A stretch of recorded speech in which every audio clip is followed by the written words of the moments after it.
nakaraang araw, yung last 3 days po natin, pagpasok ng Holy Week, ayan, ay nagkaroon po tayo ng isang event na sinalihan po, at ito po yung Youth Camp. So meron po tayong mga kabataan na naka-join. Yan yung mga kabataan natin na naka-join sa Youth Camp, taas ang kamay. Ayan, kaway-kaway, praise the Lord. Ayan. At sila po ay doon po sa kanilang youth camp, hindi lang naman po ito puro na-enjoy lang, kundi meron din po silang natutunan. Kaya po sa araw na ito, makakarinig po tayo ng mga maiikling testimonies mula sa ating mga kabataan na nakaranas po ng kapangyarihan ng ating Panginoon dito sa nagdaang youth camp na ito. Okay po? Kaya nawa po, makinig po tayong lahat at ituon po natin yung sarili natin sa kanilang testimony kasi mabibless po tayo at the same time, for sure, may encourage tayo na yung ating mga kabataan, yung ating mga anak ay talagang matuto pa at mas makilala pa ang Panginoon sa kanilang buhay. Okay po? So ngayon po, una po na tatawagin po natin ay ang ating kabataan na si Brother Ryan Villalobos.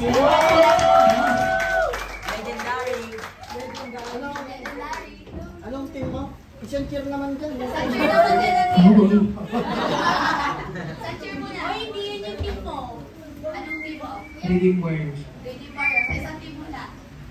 Sa cheer mo na. 1, 2, 3, go. Reading Warriors, fire and win.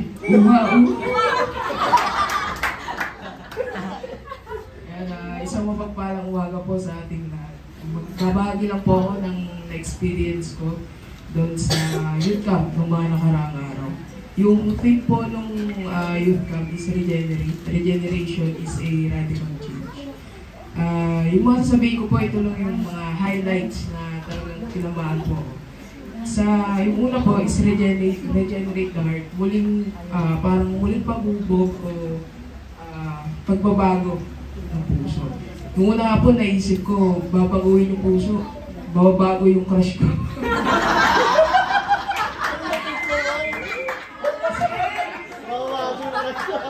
Sino kaya din?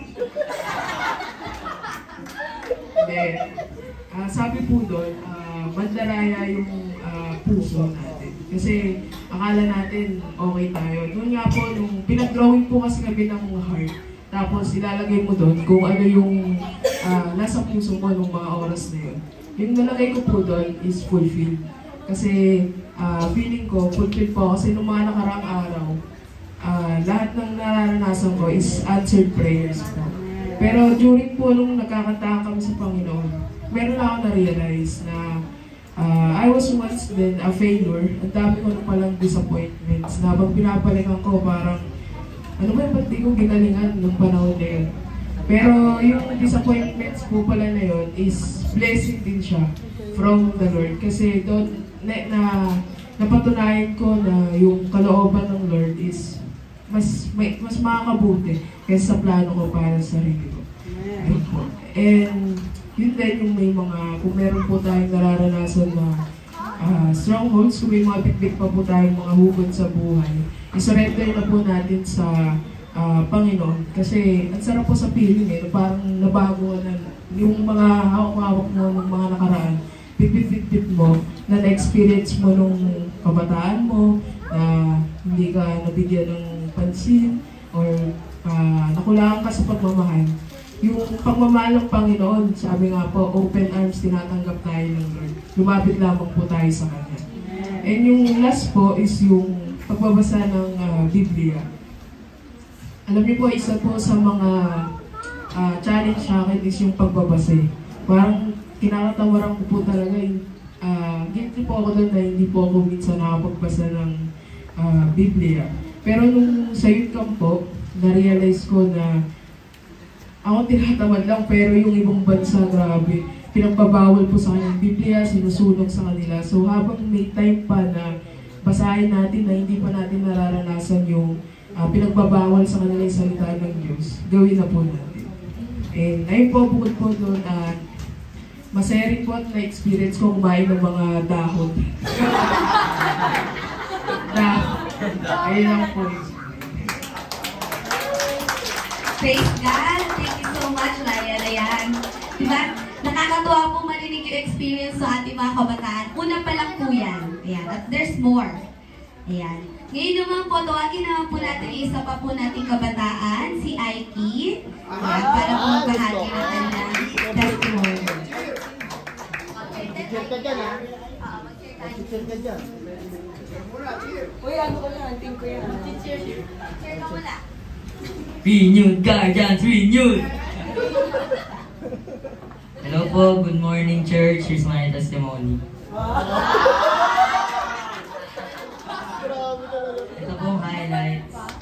It's about our heart. Sinasabi dito, don't let your heart deceive you. Kasi pag inuna mo yung puso mo, mawawala ka. Pero pag si God nilagay mo dyan, tatama ang landas mo. Sabi sa Psalms 139:23-24, search me God, know my heart, test me, and know my anxious thoughts. So si God po dapat po talaga ang inuna natin, hindi po ang heart. Ezekiel 36:26, I will give you a new heart and put a new spirit in you. Ito po, H for heal, E for encourage, A for alive again, R for restore, T for transform. Second, isa pa pong natutunan ko, ang Bible ang daan para mas mapalapit tayo sa Panginoon. All scriptures is given by inspiration of God. At buti nga po free tayo mag-praise kay God. Sa ibang nation, nahihirapan po sila mag-praise sa ating Panginoon, pero tayo libre, di ba? So seek God more po. Mga awit 89:1. Pag-ibig mo Yahweh na di nagmamaliw. Ang sa tuwid-tuwid na at sa tuwid-tuwid ay aking aawitin. Ang katapatan mo ay laging sasambitin. One more thing, nagdala kami dito ng galing sa campfire na punong-puno ng God's Word. God's love at meron din pa tayo. Fire pala. Ulit.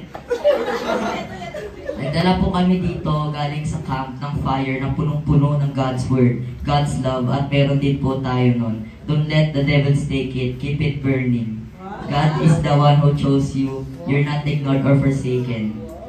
Natuwa din po pala ako sa Amazing Grace kahit mahirap gumulong sa putik ng tirik ang araw. Mahirap din po yung humihipa ng paper plate sa labas habang humihinga ako. Natatakot din po ako ng pakamahindilan tayo ng aso. Kaya dahan-dahan po akong nahinga. Ayun lang po ang aking testimony. Good job. Thank you so much, Auntie. Nakakatuwa po at nakakaiyak kasi talaga nagdo-notes talaga sila during the session. Yun po kasi talaga yung sabi namin sa kanila, mag-notes kayo, makinig kayo. Kaya nakakatuwa po na natututo talaga po yung ating mga kabataan. Yan. Sunod na po natin yung isa pa nating kabataan, si Nigel.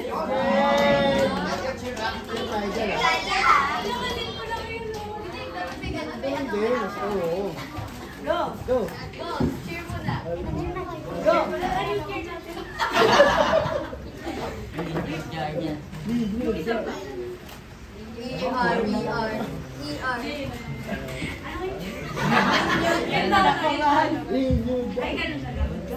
Sige, go!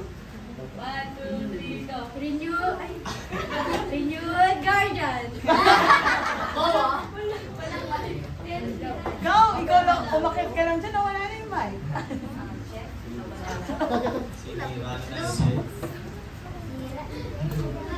Ulitin mo yung renewed guardian. Walang mic eh. Renewed Guardian. Power Rangers. Magandang araw po sa lahat. Ito po yung pinaka tumatak sa akin during dun sa mga naging sessions namin.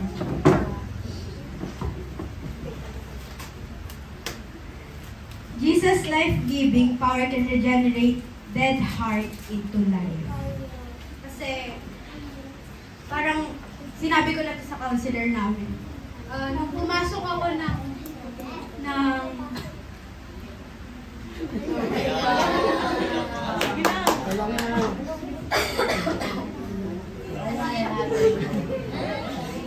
Huwag umiyak na iyak ka.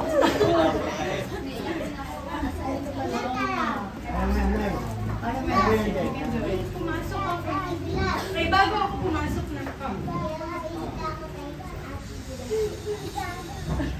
Sobrang sobrang down na down ako nang walang reason. Sobrang nagugulat ko. Hindi ko alam kung ano yung feeling.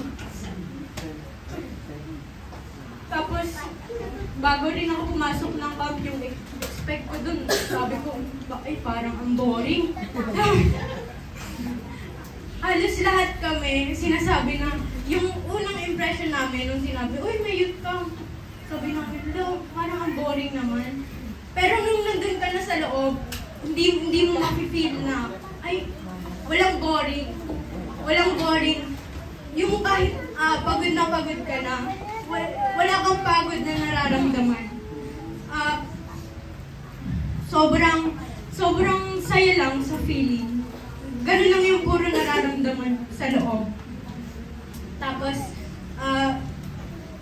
lahat, pinaka kasi tumatak talaga sa akin yung sa Father's Love, tsaka yung regenerate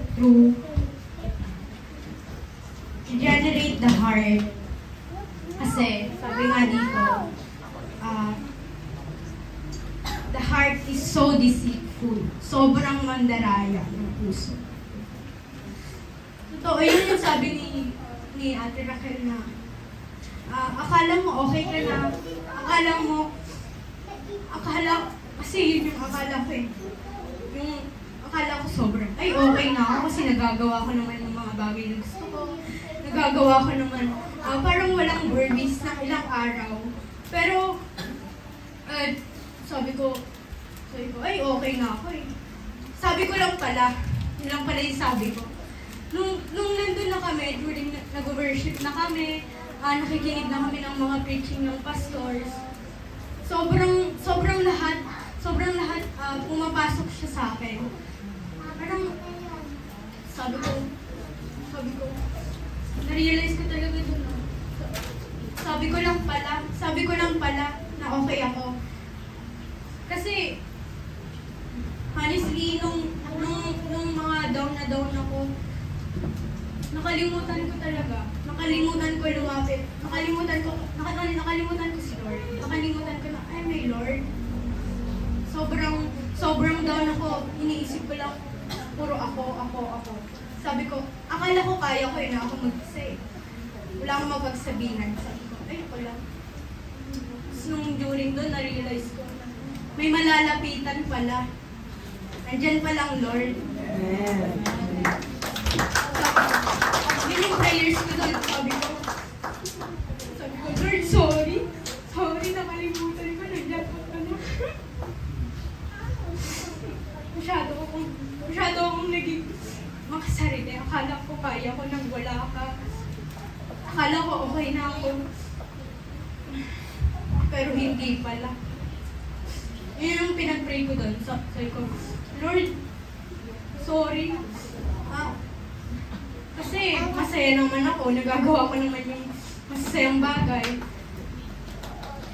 Pero kapag ako lang mag-isa, sobrang yung thoughts, nagsama-sama talaga. Sabi ko, Lord, sorry nakalimutan kita. Sorry nakalimutan ko nandiyan ka pala. Pinaalala sa akin ng Lord. Pinaalala niya sa akin, hinipo niya ako. Niyakap niya ako, sinabi niya sa akin. Sabi niya, anak, kasama mo ako sa lahat. Yun yung pinakatumatak sa akin.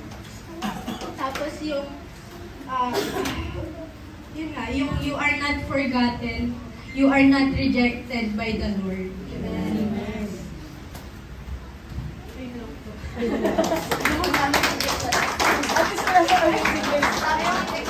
Yung nakain ko yung mga buhangin.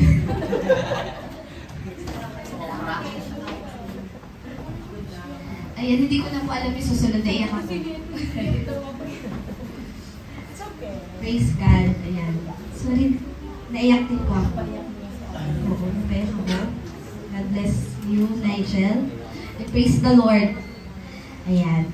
So, Next na po natin yung ating susunod na kabataan, si Bless. Yan. So, isa sa mga nanalo to. Kailangan galingan mo sa cheer mo, Bless, ha? Champion yan.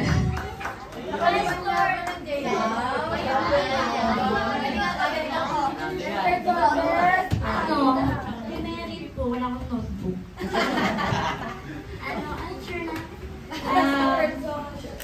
Restore Soldier, aaniba na. Kami yung champion. Ano po, ito na yung ano? Yung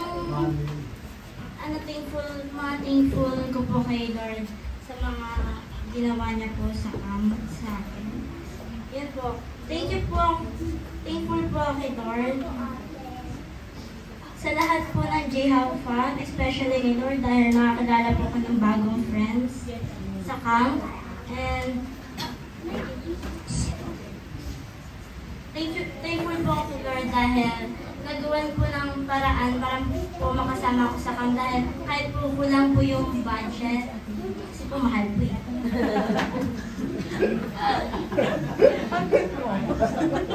First gift naman po. Nakagulong kami sa damuhan, natusok pa ako.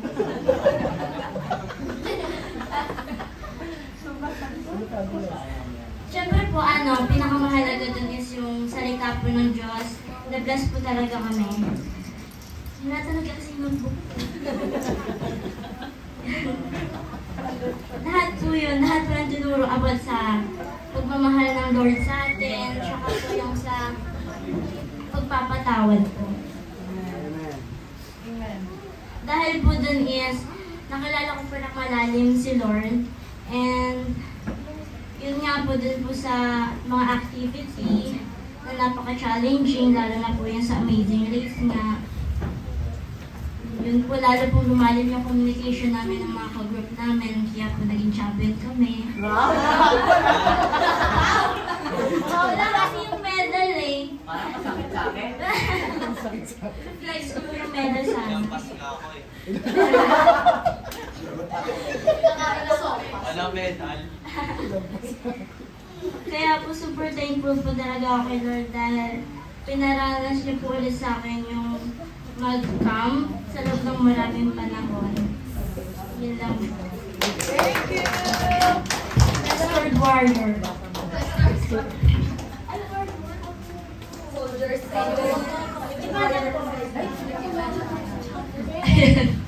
Praise God. Thank you so much, Bless. Restored Soldiers. Ayan.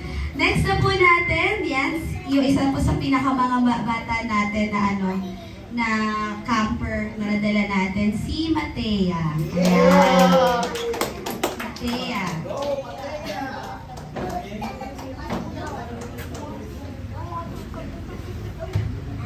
Hello po. Share lang po ako ng naalala ko po nung nag-youth camp po kami. Ito po mga words na yung pinakatumatak po talaga sa akin. Love Jesus, all your loved ones. Love Jesus above all. Love Jesus in the cross. Nagpapasalamat po ako kay Lord kasi po nung nasa camp na po kami, na-feel ko po na sobrang saya ko po na parang wala po akong problema. And sobrang sumaya po talaga ako nung nag-Amazing Days po. Naggulang-gulang po kami sa damuhan. Kumain po kami ng mga gulay. Yung nag-gulay. Yung mga damo. Naggulang kami sa mga putikan. Sobrang dumi namin. And nagpapasalamat ako kasi po sa mga counselors po na nagbigay po sa amin ng kabutihang loob at nagturo sa amin sa mga salita ng Diyos. Yun lang po. Thank you po.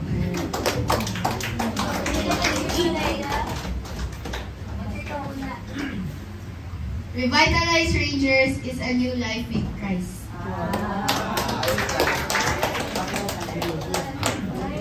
Nice, nice. Thank you so much, Matea. Ayan. So, talagang nakikita po natin o kahit sa murang edad po or bata pa, naiintindihan po ng ating mga kabataan yung napagdaanan nila during camp. Sabi ko sana amazing race. Ayan. So next po natin from Josa Family naman po, si Pat. Ayan. Leader to. Ay, pwede ka po, favorite ka eh. Cheer muna. Revive nights. Oh.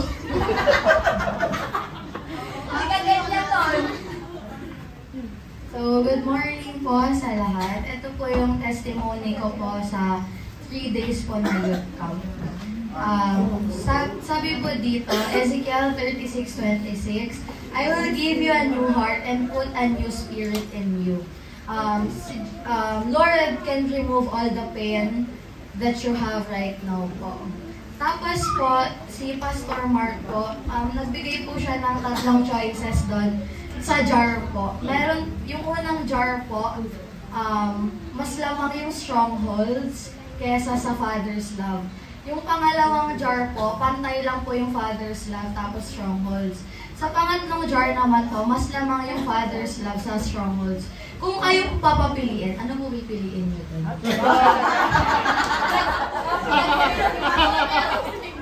Mas lamang yung Father's love. Amen. So lahat po tayo yung pipiliin, syempre. Tapos po, nung nandun po kami sa youth camp, nung mga past few days po bago po yung youth camp, sobrang dami pong problem ng family namin. Tapos habang nag-iiyakan po kami doon, dahil po sa salita po ng Diyos, may naririnig po ako ng ano, Lord, I offer my life to you. Pangit lang po yung boss, pero ganun po yung naririnig. Parang gusto ko lang ikaw kumanta sa akin. Papalitan ko na po si Ayesha.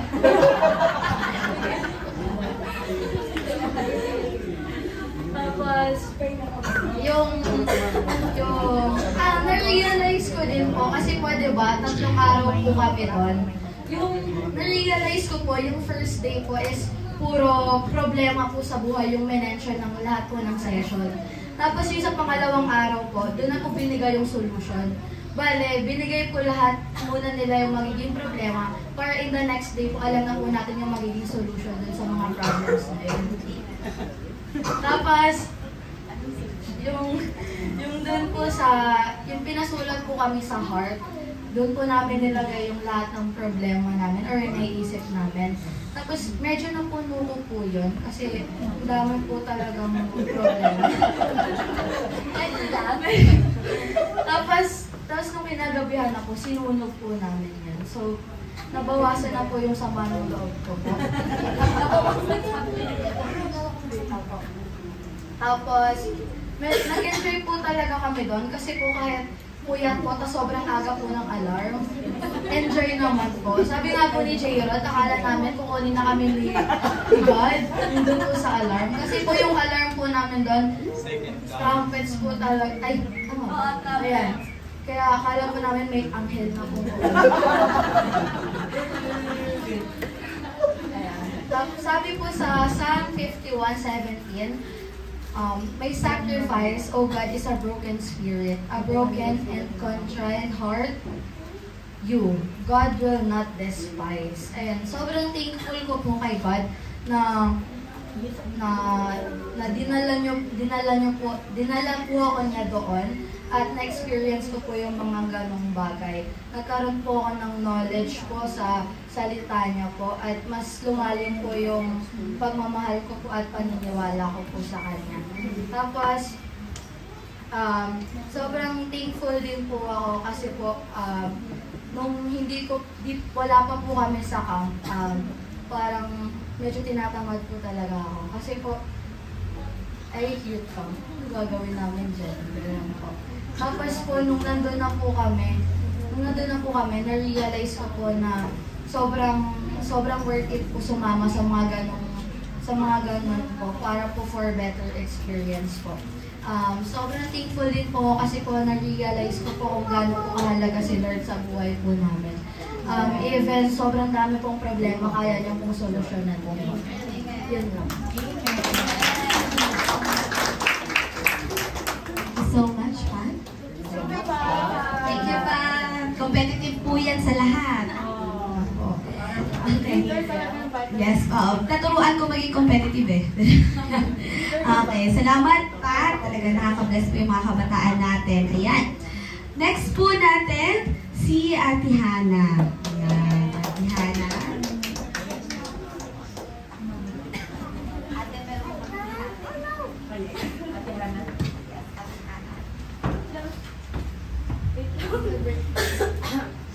Hindi po ako ready.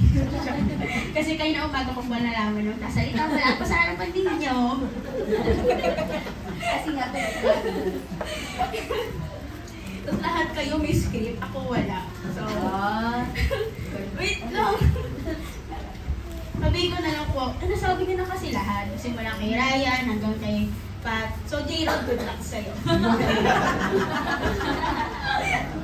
Ayun, sabihin ko na lang kung ano yung experience ko dun sa camp. So, bago ka pumunta sa camp, wait lang, iniisip ko na agad kung ano yung magiging, kasi exam na namin by this week eh. So, iniisip ko, kung makakapag-review ba ako? Tapos, syempre, naalala ko siya, na-stress ako. Tapos, hindi naman ako depressed, pero parang I feel anxious lang gabi-gabi kasi sabi ko, paano ako mag-review? Tatlong araw kami doon sa youth camp. Tapos, parang mawawalan ako ng oras na mag-aral. Nawawalan ako ng pag-asa para sa sarili. Nawawalan ako ng tiwala. Pero nung day 1, first night, yun, nag-speech si Pastor Raquel, tsaka si Pastora Raquel, tsaka si Pastor Mar na about sa heart. Yung sinabi ni Pat yun tungkol doon sa tatlong tank, mas nanaig doon yung pain tank ko kaysa sa love tank, Father's love. Kasi,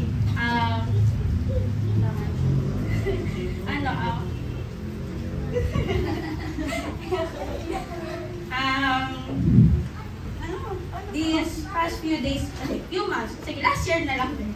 Last year, parang wala ako sa sarili ko. Kasi, parang something na may kulang sa akin. And, dumating sa punto na, parang mas bumubulong sa akin na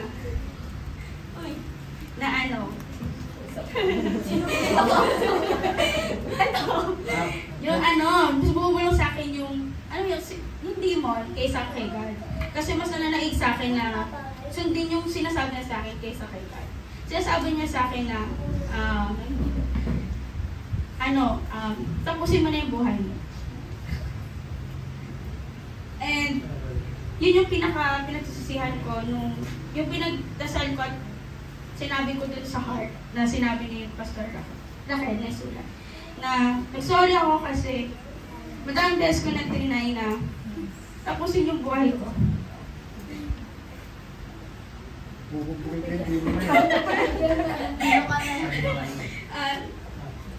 Sa sobrang daming attempt nun, lagi ako nagtatanong, bakit hindi siya natutupad? Ba't di siya nangyayari? Kasi pagod na ako eh, ano ko na. pero dun sa camp, ang sabi, wag mong, mali yung ginawa ko. Kasi, nandyan si God para sa'yo. Nandyan siya kasi, bakit mo, nandyan siya lagi para sa'yo, kahit na feeling mo na walang nakakaintindi para sa'yo. Yung feeling na akala mo walang solusyon sa lahat ng problema. Ganun siya. And, nung sinabi din nung kami, parang sinabi sa amin na yakapin namin yung sarili namin. Doon ko naramdaman yung love ni God. Sabi ko, grabe, iba pala yung feeling kapag finokus mo yung sarili mo doon kay God kaysa doon sa ibang bagay. Pag parang yung sinabi mo sa isip mo na na magiging na yung sinabi mo sa isip mo na okay ka lang pero hindi pala. Kasi nandyan siya palagi para sa iyo. Yung love ni God, hindi siya mawawala. Yung presence ni God, lagi siya nandiyan para sa iyo. Wag mo lang siyang babaliwalain. Kasi doon mo mas mararamdaman na nandyan siya at doon mo mas maririnig yung boses niya. Pag pinokus mo yung sarili mo sa kanya. And doon sa bonfire na ginawa namin, yung heart doon, actually hindi siya puno. Hindi ko nasulat lahat yung sinabi ko. Ano siya, I mean, kanina sabi ko, puno siya dito sa puso ko, pero hindi siya doon sa papel. So, balang ginawa ko, sinulat ko na lang kung ano yung masusulat ko. Pero yung puso ko, doon ko siya binato sa bonfire. Hindi siya kasama doon sa papel, pero kasama yung puso ko. Lahat ng sama ng loob ko doon sa bonfire na yun. Doon ko siya ginawa. Hindi ko na siya masulat. So, and, hindi ko makakalimutan yung Bible verse na nakalagay doon sa doon sa tatarpaulin yung sabi sa Titus 3 verse 5, He saved us not because of righteous things we had done, but because of His mercy. He saved us through the washing of rebirth and renewal by the Holy Spirit. So, ayun, tumatakla siya sa akin kasi totoo naman na sinave niya tayo sa lahat ng mga kasalanan natin. And dapat doon pala, tatakan sa isip natin na the forgiveness of God, hindi siya basta mawala. Ano siya? Continuous siya.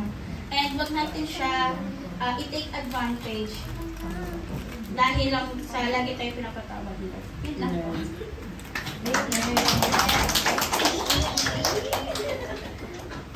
Nag-walk out na siya. Nahiya na siya. Ayan. Praise God. Thank you so much, Ate Hannah, sa napakagandang mensahe na binigay mo. And para po sa huling kabataan na magbibigay ng kanyang testimony, tinatawag na po si J. Rod playing the role of Jesus.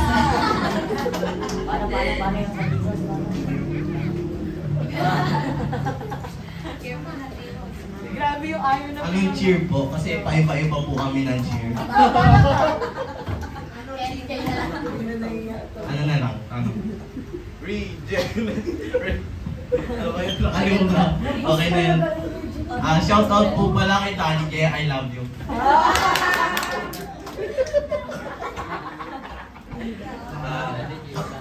Gusto ko lang po i-share yung pinaka nagtatakbo talaga sa akin yung the heart is deceitful po. Kumbaga parang lagi mo na lang ipapalo yung heart mo na parang hindi mo na iintindihan na parang mali na pala yung ginagawa mo. Kaya parang mas okay po na pag-isipan mo na bago sundin ang puso. Tsaka pangit po yung yung sinasabi po na follow your heart. Kasi syempre po pag pinalo your heart po, kapag masaya ka po sa masasamang bagay katulad po ng drugs, yung mga gano'n. Pagka pinalo mo yung heart mo, mapapasama ka po.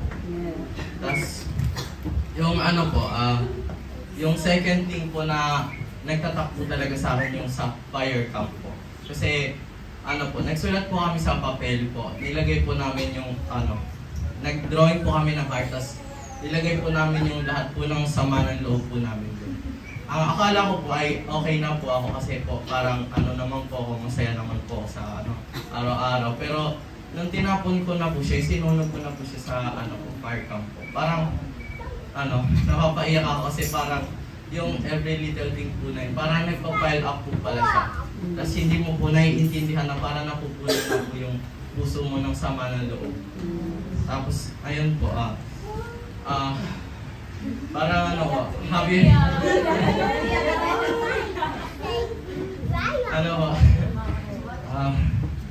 masaya rin po kasi po parang mas napalapit po ako kay Lord.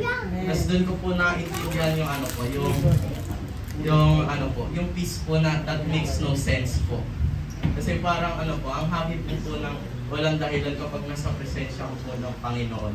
Tapos may appreciate nyo po yung mga bagay na kahit maliliit po, yung simple kindness po na pagtungo po kapag kakamari po ay nagkakabanggaan po kayo, yung mga ganun. Parang ano po, ngayon ko lang po na-appreciate yung baga.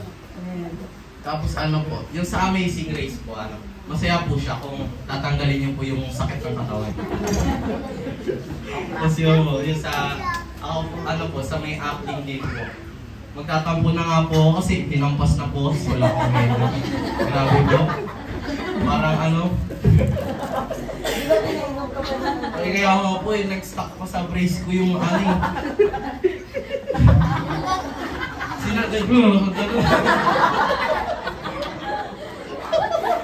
Grabe ka. Tsaka yung dito po, tinusok pa mo ako dito. Yun. Grabe po. Blessing and medal. Tsaka yun po, yung ano po. Sa second day po, kinabahan po ako nung nag-alarm kasi akala ko po kukunin na po talaga ako ng alert. Nagtitigan po kami ni Aiki nun kasi magkatabi kami sa kama eh. Pagkagising namin, nakagalon kami. Akala ko may lalabas na po na angel sa tabi ko. Kasi po yung ano po, yung alarm po, trumpeta. Nag-get coming na ka? Get coming na po ba? Kasi yun, buti po ano, buti po sa puso ko, sabi ko, ready na po ako.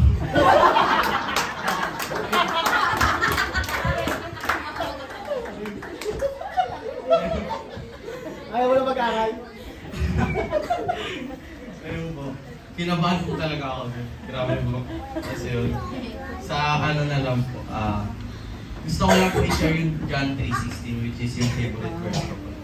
For God so loved the world that He gave His only begotten Son so that whoever believes in Him shall not perish but have an eternal life. Kaya po ano po. Maganda pong i-share po natin yung Bible para hindi lang po tayo masisave. Lalo na po yung sa mga loved ones po natin. I-share po natin sila ng mga Bible kasi po, ayaw naman po natin sila magsususa sa hell, di ba? Amen. Yan lang. Thank you, Pastor Jayron. Love you, Daddy. Susunod ka na. Sasalita ka rin dito.